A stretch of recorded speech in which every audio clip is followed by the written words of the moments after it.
రెండోది వచ్చేసరికి మన పిల్లల గురించి, మన సంఘంలో ఉన్న పిల్లల గురించి 2 మాటలు.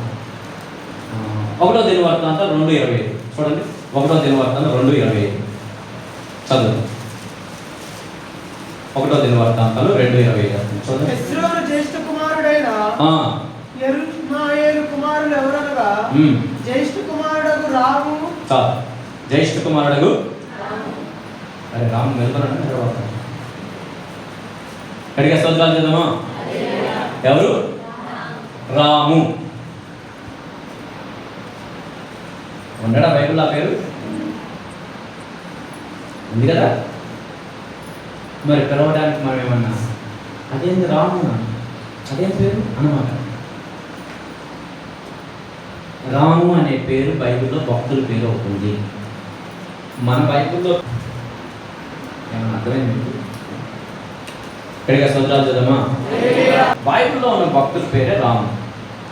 కాబట్టి ఇప్పుడు వాడి పేరంటే ఎలీషా రాము. చెప్పకూడదు మేసేకి ఏంది నా పేరు ఎలీషా పెట్టి మళ్ళీ అప్పుడప్పుడు భాషగా రాము రాము రాము అని పిలుస్తాడని మీరు ఏమన్నా అనుకుంటారేమో చెబుతున్నాను తల్లి. బైబిల్లో ఉందమ్మా రాము అనే పదం భక్తుడి పేరే. కాబట్టి మనం బాప్తీసం తీసుకున్నప్పుడు దేవుడు ఆ పేరు కానీ ఎలీషా పెట్టమన్నాడు, ఎలీషా రాము అని పిలుచుకుంటాం. అప్పుడు రాము అంటే అప్పుడు ఎలీషా అంటాను. ఏమన్నా అర్థమైందా? అర్థం కాదు. అర్థమైంది సార్. దేవుడికి మహిమ కలుగును గాక. 2 2 సమూయేలు 20:24. 2 సమూయేలు 20వ అధ్యాయము 24వ వచనం. కరెక్ట్గా చదవండి. మళ్ళీ నేను పట్ల బైబిల్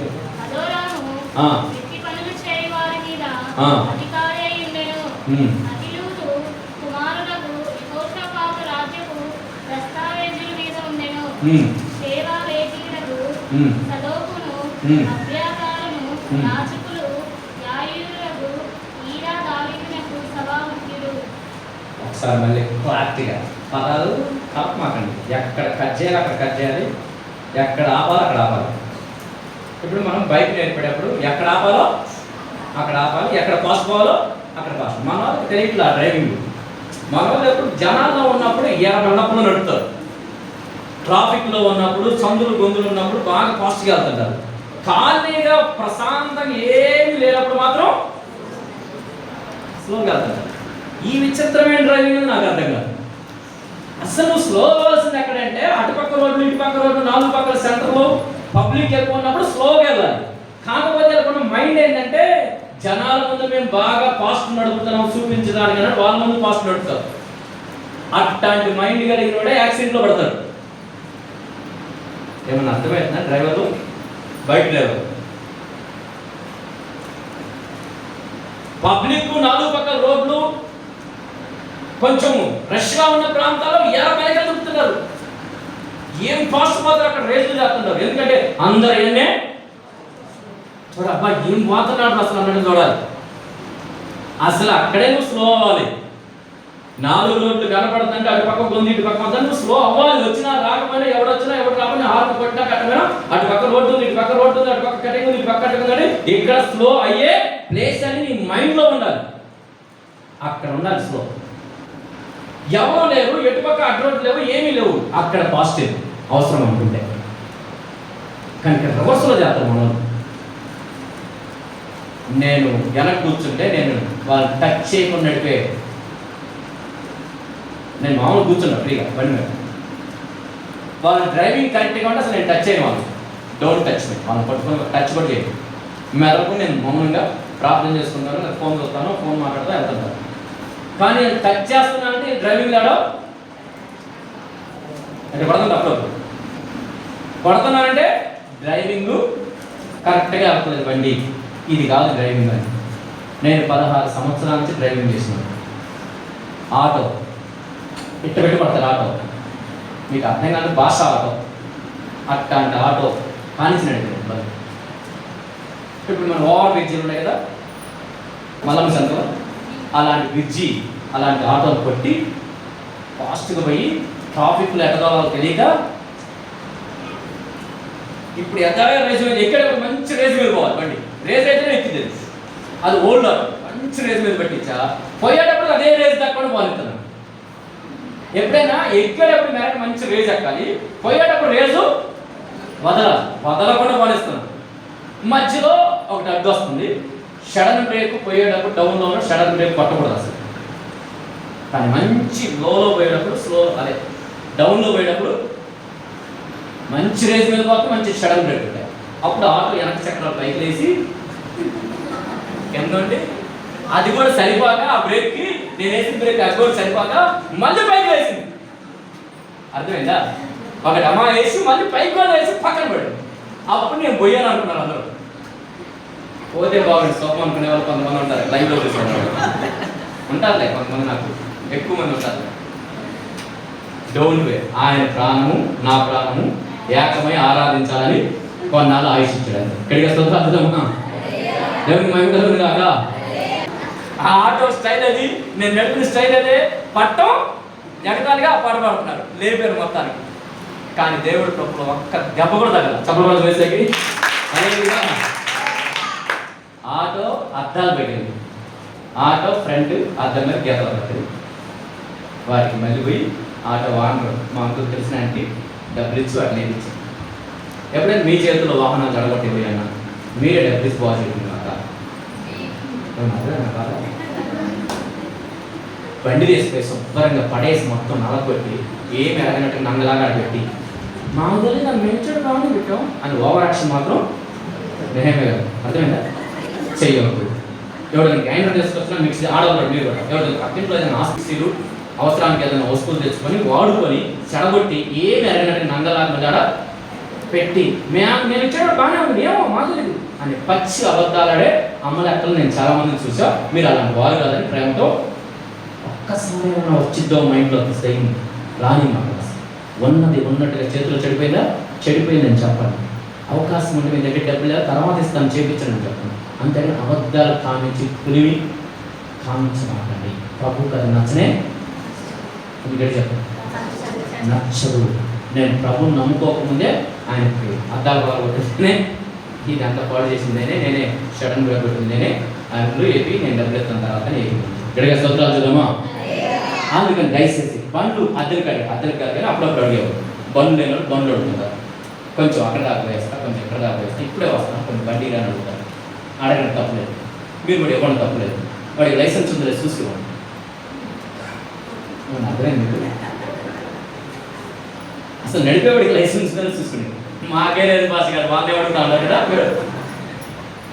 బైబిల్ ప్రకారంగా బాధ్యతగా బండి నడిపేవాడు 18 సంవత్సరాలు దాటాలి, దాటినవాడు బైపాస్ ఎక్కాలి.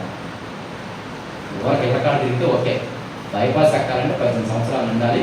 కంపల్సరిగా గవర్నమెంట్ లాగా లైసెన్స్ తీసుకొని బండి నడపాలి. ఇది గవర్నమెంట్ రూల్ ప్రకారం పాటించాలని పక్కనే పాస్టర్ అంటారు. కానీ బైబిల్ ప్రకారం యేసుక్రీస్తు ప్రభు వారు ఏం చెప్పాడు? పేతురుని అడిగారు, అయ్యా పన్ను కట్టాలి కదా, కట్టాలి కదా, మీరు కట్టాలంటే ప్రభు కట్టవచ్చు. పేతురు అడిగాడు, కట్టాలి లేదంటే ఏమన్నాడు? పరలోకంలో అయితే అవసరం లేదు, ఈ లోకంలో మనం ఉన్నంత వరకు కట్టాల్సిందని. ఇక్కడికి స్తోత్రాలు చదువుమా. మరి ఇప్పుడు కట్టడానికి డబ్బులు ఏమో సారంటే వాళ్ళు తీసుకొని పోని చెప్పకుండా ఏం తీసుకుని పోమా? గాలం తీసుకుని పోమా.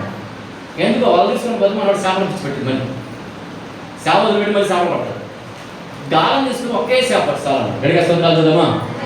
చేపకు ఒక ఆర్డర్ వేస్తే నైలు నదిని ప్రవహించి గలలయ్యాకు వచ్చింది. నైలు నదిలో కొంతమంది భక్తులు అందరూ ఏం చేస్తారంటే ముక్కులు సేవలు బంగారం పిల్లలు మొత్తం వేసి దాన్ని పెట్టుకుంటారు నదులు. అలాంటి వారి బంగారం ఒకటి మింగి ఒక కాయని మింగి తీసుకుని వచ్చింది. అర్థమైందా? తీసుకొచ్చి ఎక్కడైతే పేతురు గాలం వేసాడో అక్కడ నోరు చాపి కూర్చుంది. దైవజనుడు మాట లోబడింది, దేవుని మాటకి అంతకన్నా ముందే లోబడింది. చాలా విశ్వాసంగా వాళ్ళ ముందు దేవుని మాటకి దైవజనుడి మాటకి లోబడి నోరు తెరిచి గాలంలో నోరు ఇరికిస్తున్నా ఆ గాలం పట్టినప్పుడు దాన్ని నెప్పి అయినా సరే ఓర్చుకుంది. వాక్యం నీకు నెప్పి కలిగిస్తుందా? ఆయన ఓర్చుకో, నీకు మేలు జరుగుతుంది కాక. ఇప్పుడు లేపుతున్నాడు, గాలంతో లేపుతుంటే దాని బరువంతా గాలాన్ని మనం లేపుతుంటే నొప్పి వస్తుంది దానికి. అయినా సరే ఓర్చుకుంది. బయటకు వచ్చిన తర్వాత నాలుగు ఓపెన్ చేసి దాంట్లో బంగారు ప్యాన్ బయటకు వచ్చింది. అప్పుడు పేతురు దాన్ని పోసుకొని తినాలని ఆలోచన లేకుండా ప్రేమతో ఎంత బంగారు ప్యాన్ మింగల చరిత్రని చేపలు పట్టే కానీ బంగారు ప్యాన్ మింగిన చేపలు ఫస్ట్ టైం నిన్నే చేశా. నువ్వు చల్లగా 100 ఏళ్ళు పిల్లా బాబులతో చల్లగా ఉండి దీవించి మర్యాద వదిలిపెట్టావు. గడిగా స్తోత్రాలు చూద్దామా. దైవజనుడు వాక్యానికి లోబడితే నిన్ను దీవిస్తాడు. చెప్పకూడదు వేసేకి. హల్లెలూయా. వాక్యానికి నువ్వు లోబడితే నిన్ను దీవించే దైవజనుడు పేతురు దీవించడం, నేను కూడా మిమ్మల్ని దీవించను గాక. వాక్యానికి లోబడి నొప్పిగా ఎలా ఉంటుంది వాక్యం కొన్నిసార్లు. సిగరెట్ తాగేవాడు ఎందుకు సిగరెట్ తాగుతాను నొప్పేవాడికి, నా సిగరెట్ నేను తాగుతాను, నా పక్కన వీడికి ఎందుకు నొప్పి అంటాడు. నొప్పైనా సరే చెప్పేది. లోబడితే నీకు దీవెన, లోబడకపోతే నువ్వు సంపాదించిన మాత్రం మురికాలలో పోసినట్టు పోతానే ఉంటాయి. ఆ పగట పోతంతో నీ డబ్బులు కూడా అందుకని వాక్యానికి లోబడి ప్రభు నేను చల్లగా దైవజనుడు చల్లగా దీవిస్తాడు. ఆ దీవెన నీ కుటుంబం మీద ఉండదు కాక. చంద్రుడిగా స్తోత్రాలు చేద్దామా. ఇప్పుడు అరశకేలు తీసుకొచ్చి ఆ షెకెలు అనే బంగారు కాయను అమ్మేసేసి ప్రభు ఏం చెప్పాడు, నీకు నాకు కావాల్సిన పన్ను మొత్తం గవర్నమెంట్ కట్టాల్సిన మొత్తం కట్టేయమన్నాడు. కట్టమన్నా లేదా? కట్టమన్నాడు. మీరు కూడా ఇప్పుడు బండి నడపాలంటే 18 సంవత్సరాలు దాటిన తర్వాత గవర్నమెంట్ కట్టాల్సిన 4,000, 3,000, 5,000 కట్టి ఏం చేసుకోవాలి? ఏమన్నా అర్థమైంది మీకు? ఇది నా ఆజ్ఞ, దేవుడి ఆజ్ఞ. ఇది దేవుని ఆజ్ఞ. లైసెన్స్ లేకుండా బండి నడపడము నేరము అని బోర్డు చదవట్లేదు. 60 సంవత్సరాలు దాటడానికి అవసరం లేదు, 18 సంవత్సరాల లోపల వరకు అవసరం లేదు. ఈ మధ్యలో ఉన్న వాళ్ళందరూ మర్యాదగా దేవునికి భయపడే వ్యక్తి త్వరగా లైసెన్స్లు పెట్టండి. ఇక్కడికి సంవత్సరాలు డబ్బులు ఎన్నో వస్తాయి, ఎన్నో పోతున్నాయి.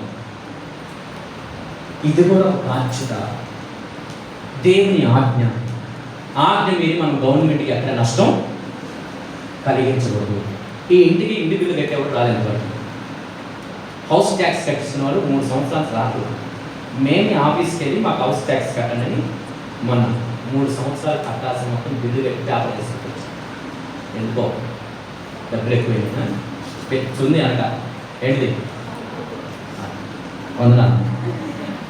ఇన్నున్నా మన రూల్స్ మనం గవర్నమెంట్ ఫాలో అవ్వాల్సిన మొత్తం ఫాలో అవ్వాల్సిందే అని ప్రేమతో మీ అందరికీ అమ్మయ్య మాకు హౌస్ బిల్లు కట్టేవాళ్ళు రాలేదు స్తోత్రమయ్యా అన్నమాట.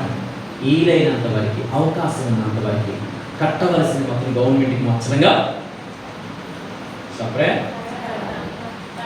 కట్టాలి. చెప్పకూడదు వేసేకి. హల్లెలూయా. కట్టాల్సి కట్టి దేవుడి పాదాల దగ్గర మొక్కితే ప్రార్థన, అప్పుడు నీ ప్రార్థన ఊరకనే వినుగాక. దీనికి 36 సంవత్సరాల నుంచి నేను ఉపవాసం ఉన్నానని ఈ బుద్ధిలో మారకపోతే ఎన్ని ఉపవాసాలు ఉంటాయన్నాము. మన బుద్ధిలో మార్పులు రాకుండా ఎన్ని ఉపవాసాలను ఎన్ని అన్నాలు తినకుండా కూర్చోడం వ్యర్థం అయిపోయింది. నీ ఉపవాసానికి జవాబులు రావాలంటే నువ్వు గవర్నమెంట్ పరంగా చేయాల్సింది, దేవుని పరంగా చేయాల్సింది, దేవుని ఆజ్ఞ గవర్నమెంట్ ఆజ్ఞ 2 పాటించాల్సింది మొత్తం పాటించి ప్రభు పాదాల దగ్గర కూర్చుంటే హృదయపూర్వకంగా 5 నిమిషాలు చేసిన ప్రార్థన అద్భుతాలు సృష్టించడానికి మన దేవుడు సిద్ధంగా ఉన్నాడు. చెప్పకూడదు వేసేకి. దేవుడు మందిగా చేతులగా స్తోత్రాలు చదవమా. గవర్నమెంట్ కట్టాల్సిన గవర్నమెంట్, ఇంటికి కట్టాల్సిన ఇంటికి, దేవుడికి కట్టాల్సిన దేవుడిని అన్ని కట్టమని బైబిల్లో యేసయ్య చెప్పాడు. యేసయ్య చెప్పిన ప్రకారం ఎవరైతే పాటిస్తారో వారిని నా దేవుడు ఈ అభిషేక దినం సందర్భంగా ఆశీర్వాదంతో అభిషేకంతో నింపబడును గాక. చేతులగా స్తోత్రాలు చదవమా. భక్తులు మన ఊరగా బట్టలు వేసుకొని తిరిగితే కాదు, ఆ భక్తుల దగ్గర క్వాలిటీ గవర్నమెంట్ లో కూడా మనం చూపించాలి. గవర్నమెంట్ కూడా మనం ఎక్కడ నష్టం, గవర్నమెంట్ కూడా వ్యతిరేకమైన పనులు మనం కొన్ని చేయకూడదు. వారు ఏమన్నా వ్యతిరేకంగా ఇబ్బంది పెడితే అప్పుడు దేవుడికి చేస్తే వాళ్ళని తలలో వంచినట్టు దేవుడు చేయను గాక. చేతులగా స్తోత్రాలు చూద్దామా. ఓకే, మంచిది. అభిషేకం ప్రారంభం అయిపోయాయి.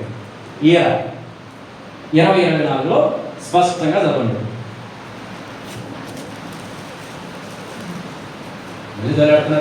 అదోరాము ఎట్టి పనులు చేయ వారి మీద అధికారి అయి ఉండెను. అదోరాము ఒక అధికారి, ఎట్టి పనులు చేసే వారికి ఒక అధికారి ఆయన. ఒకటి అహీరోదు కుమారుడు యెహోషాపాతు రాజ్యపు దస్తావేజుల మీద ఉండెను. యెహోషాపాతు దస్తావేజుల విషయంలో అధికారి. సేవా లేఖకుడు సాదోకును అబ్యాతారును యాజకులు. సాదోకు అబ్యాతారు యాజకులు.